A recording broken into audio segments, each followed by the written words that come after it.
Hello guys and welcome back to my channel and another episode of straight forward. Actually आज का episode थोड़ा special है दूसरे दिनों से, क्योंकि हर दिन की तरह मैं आज स्कैम्स को लेकर बात तो ज़रूर करूंगा, बट उसके साथ साथ ही एक फेस रिवील करूंगा, एक स्कैमर का फेस रिवील, जो शायद थंबनेल देख के आप समझ ही गए होंगे, और उसके बारे में पूरा डिटेल, वो कैसे काम करता है, उसके साथ मेरा क्या पर्सनल एक्सपीरियंस है, ये पूरी बात मैं आज इस वीडियो के एंड में रिवील करूँगा। तो एंड तक देखते रहिए और एक भी एपिसोड मिस मत कीजिए। अगर चैनल पर नए हैं तो वीडियो से पहले सब्सक्राइब कर दीजिए। बिना टाइम वेस्ट किए शुरू करते हैं आज के एपिसोड।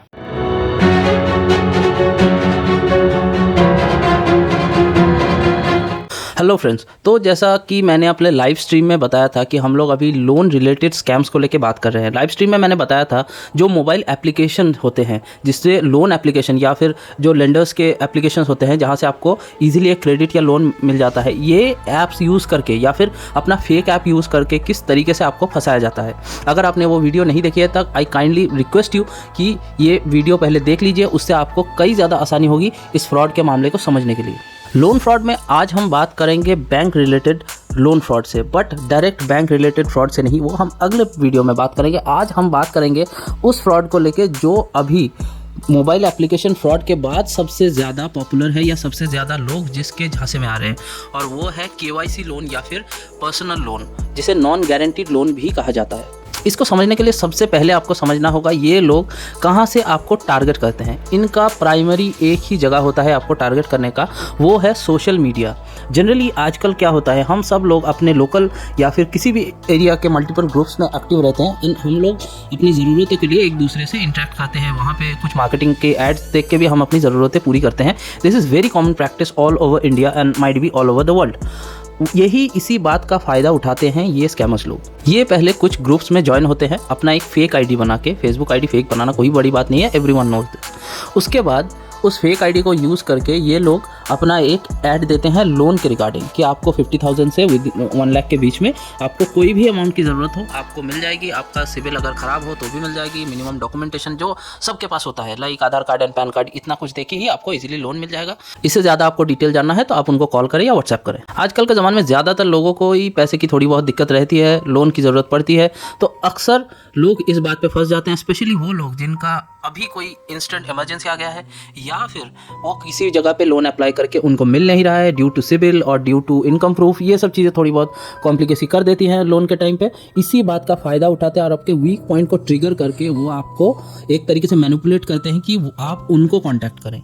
आप जब भी कॉन्टैक्ट करते हैं वो आपसे जनरली बहुत फॉर्मल लैंग्वेज में बात करेंगे, या फिर ज़्यादातर केसेस में वो आपको व्हाट्सएप नंबर देंगे। और एक चीज़ नोटिस करना, हर टाइम पे इनका डिसअपियरिंग मैसेज, जो आई थिंक व्हाट्सएप के लिए बहुत ख़राब एक फीचर है, but I don't know why company launch this, पर है जो है, तो उस चीज़ का इस्तेमाल ये लोग पूरी तरीके से करेंगे। देखिए, जो जेन्युइन लोग होते हैं ना, उनका डिसअपियरिंग मैसेज वो लोग कभी ऑन नहीं रखते, ड्यू टू उनको खुद भी इस बात का रिकॉर्ड रखना होता है कि आपसे क्या कन्वर्सेशन हुआ है। तो पहले तो डिसअपियरिंग मैसेज ऑन रखेंगे, ओरिजिनल या फेक कोई भी हो सकता है, एक प्रोफाइल डिटेल वो डाल के रखेंगे।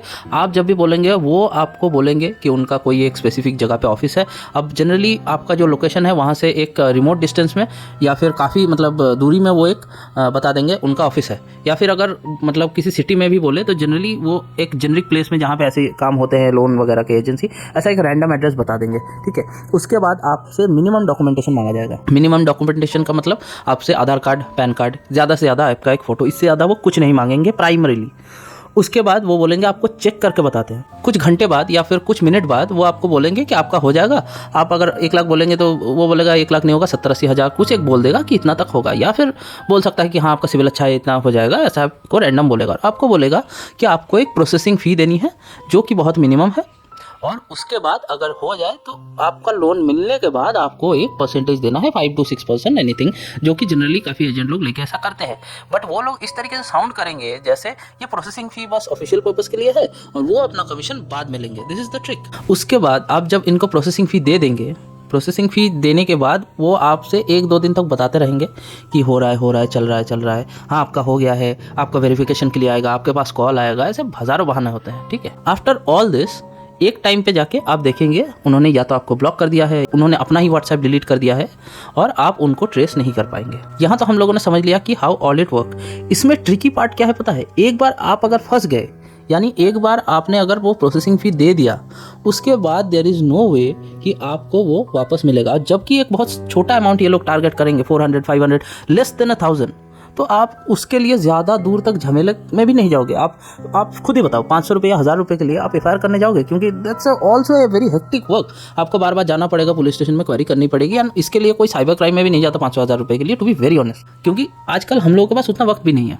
बट द फैक्ट इज़, ये लोग इस तरीके से जब करते हैं ना, एक बैच में ये ऐसे 100 हज़ारों लोगों से टारगेट करके पैसा उठाते हैं। आप मान लीजिए अगर 500 ईच पीपल है, अगर 1000 लोगों को ये फंसाते हैं, वो लोग एक तरीके से 5 लाख रुपए उठा के चले जा रहे हैं, बट सबका 500 है। इस वजह से कोई भी ज़्यादा फर्दर स्टेप नहीं लेता है, और इसी बात का फ़ायदा उठा के ये लोग सालों साल ये चलाते रहते हैं। हर बार एक नया सिम कार्ड, एक नया आईडी लेके इस तरीके से ये एक ट्रैप करते हैं, 5-10 लाख उठाते हैं, फिर कुछ दिन बंद रख के फिर कर लेते हैं, या फिर दूसरा एक सिम लेके इंस्टेंट दूसरी एक आईडी लेके दूसरा एक नाम लेके ये लोग शुरू कर देते हैं। This thing keep going on.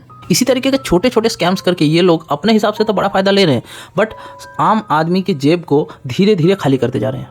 अब मेन बात पे आते हैं, यानी how to save yourself, जो सबसे इम्पॉर्टेंट बात है।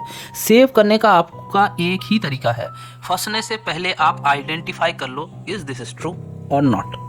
आपको पूरा स्टेप बाय स्टेप मैं बता दूंगा, क्या क्या रेड फ्लैग्स है, क्या क्या ग्रीन फ्लैग्स है, तो ये बहुत ध्यान से सुन लीजिए। फर्स्ट रेड फ्लैग, अगर कोई आपको लोन के लिए बोलता है और आप बात करते टाइम वो अगर ये बोलता है कि आपको आपके बैंक का सिर्फ अकाउंट नंबर और आईएफएससी देना है, यानी आपको कोई इनकम प्रूफ नहीं दिखाना है, ना ही आपको सैलरी स्लिप दिखाना है, अगर आप बिजनेस पर्सन हो तो बिजनेस का कोई डिटेल दिखाना है, या फिर ऐसा कुछ भी। पहली बात देख लीजिए, कोई भी organisation without your income proof आपको लोन नहीं देती है। कौन से में देती है? 2 व्हीलर लोन्स, मोबाइल फ़ोन यानी कंज्यूमर लोन्स, आप कुछ प्रोडक्ट ले रहे हैं तब देती है। Cash loans without your income proof और बैंक ट्रांजैक्शन प्रूफ, मिनिमम में बैंक ट्रांजैक्शन देख के भी दिया जाता है, बट ये चेक ज़रूर होगा। अगर वो नहीं मांग रहे हैं तो 99% चांसेस आर कि वो फेक है।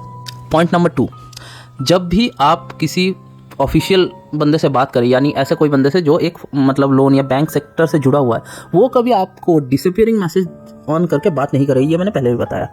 डिसअपियरिंग मैसेज अगर ऑफ करके बात कर रहा है, ठीक है, अगर ऑन है तो आप अगर उनसे बात भी करें तो हर बात की स्क्रीनशॉट आप लेके रखें, क्योंकि मैसेज डिसअपियर हो जाएगा, आपका स्क्रीनशॉट आपके पास रह जाएगा। तीसरा एंड मोस्ट इम्पॉर्टेंट पॉइंट, अगर कोई आपसे आपका Aadhaar number, PAN number, phone number ये मांग के आपको ये बोलता है कि आपको वो चेक करके बताएगा, यहाँ एक बहुत बड़ा मैटर होता है पकड़े जाने का। वो ये है, जब भी कोई इस तरीके से आपका चेक करते हैं, यानी वो सिबिल स्कोर चेक कर रहे हैं। अगर आपको पता नहीं है कि सिबिल स्कोर क्या होता है तो आप वो गूगल करके देख सकते हैं। तो सिबिल स्कोर जो होता है वो जब भी चेक होता है, पैन नंबर या फिर आधार नंबर से लिंक्ड जो मोबाइल रहता है उसमें एक ओटीपी आता है, और उस ओटीपी में मेंशन रहता है कि कौन सा बैंक या फिर कौन सा ऑर्गेनाइजेशन आपके सिबिल की डिटेल देख रहा है।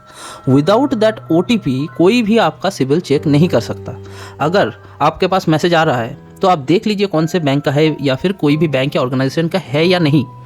अगर ओटीपी आता है और वो बंदा आपसे ओटीपी मांग रहा है तो समझिए कि वो कोई ऐसा बंदा है जो आपका सच में सिबिल चेक कर रहा है, और जहाँ से मैसेज आया है वही ऑर्गेनाइजेशन के थ्रू मैसेज आया है। यहाँ पे अगर जेन्युइन होता है, वो किसी पर्टिकुलर कंपनी में एक्चुअली, जैसे टाटा कैपिटल हो गया या फिर बजाज हो गया, ऐसे जो भी कंज्यूमर लोन्स देते हैं एक्चुअली जेन्युइनली, तो वहाँ पे अगर आपका प्रोफाइल चेक कर रहे हैं तो वहाँ पे वो डिटेल दिखाएगा कि इस कंपनी के अंडर, इस लेंडर्स के अंडर आपका सिबिल लॉगिन किया जा रहा है और आपका स्कोर चेक किया जा रहा है। तो अगर ऐसा नहीं आता है और कोई बिना ओटीपी देखे, कोई भी बिना आपका डिटेल देखे वो अचानक से कुछ देर बाद बोलता है कि आपका इतना हो जाएगा, 100% दे आर फ्रॉड। 100%, 101% मैं लिख के दे सकता हूँ कि फ्रॉड है। कोई भी अगर बोल रहा है, कोई भी अगर आपको ये मतलब पूछने के बाद भी अगर आपको ये बोले कि नहीं हम लोगों ने देख लिया है आपका सिबिल न्यूट्रल है, जस्ट उस बंदे को ब्लॉक कर दीजिए और वहाँ से दूर चले जाइए, यानी उस बंदे के कॉन्टैक्ट से दूर चले जाइए, क्योंकि वो एक स्कैमर है। 100% गारंटी के साथ बोल रहा हूँ, वो एक स्कैमर है। फोर्थ, अगर कोई भी आपको बोल रहा है कि आपका प्रोसेसिंग के लिए इतना फीस लगेगा, ये लगेगा, वो लगेगा, आप प्रॉपरली पूछिए कौन सी कंपनी में आप लॉगिन कर रहे हैं, कौन सी कंपनी के लिए आपको ये प्रोसेसिंग फ़ी लगेगा, वो पूरा डिटेल दीजिए। क्योंकि एक बात, आप शायद अगर लोन लेते होंगे या फिर ऐसा ट्रांजैक्शन करते होंगे तो आपको पता होगा, अगर नहीं करते होंगे तो नहीं पता होगा, मैं बता देता हूँ, जो कि एक और इम्पॉर्टेंट पॉइंट है। ज़्यादातर केसेस में जो प्रोसेसिंग फ़ी होता है वो अलग से कैश में पे नहीं करना होता।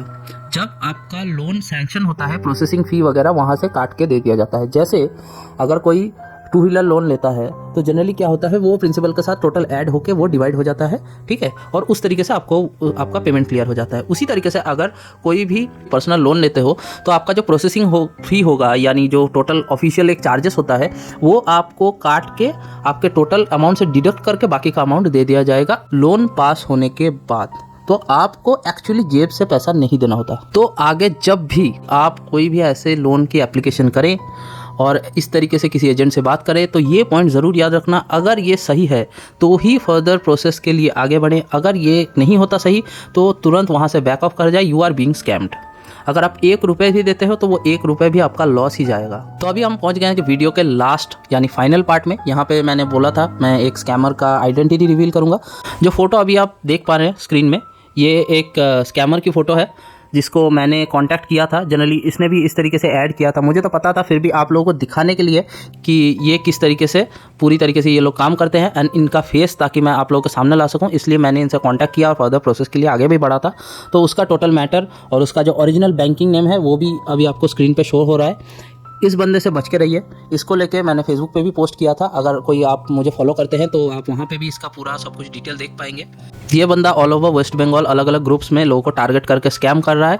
आई डोंट नो इसने जो अपनी आईडी दे रखी है, अपना लोकेशन दे रखा है, वो कितना सही है कितना गलत है, बट ये इसका अकाउंट नंबर है जिस पे ट्रांजैक्शन होते हैं। तो आप ये अच्छे से नोटिस कर लीजिए। फर्दर अगर आप वेस्ट बंगाल या इसके सराउंड से कहीं से है और अगर कोई भी एजेंट आपको कॉन्टैक्ट करता है इस नाम से या फिर इस प्रोफाइल से, तो बच के रहिए, क्योंकि ये लोग एक स्कैमर हैं। और मैं कोशिश करूंगा आगे और भी इस तरह के लोगों को आइडेंटिफाई करके आप लोगों के सामने लाने की, ताकि आप लोग इजीली इन लोगों को आइडेंटिफाई कर पाओ और इन लोगों से बच के रह पाओ।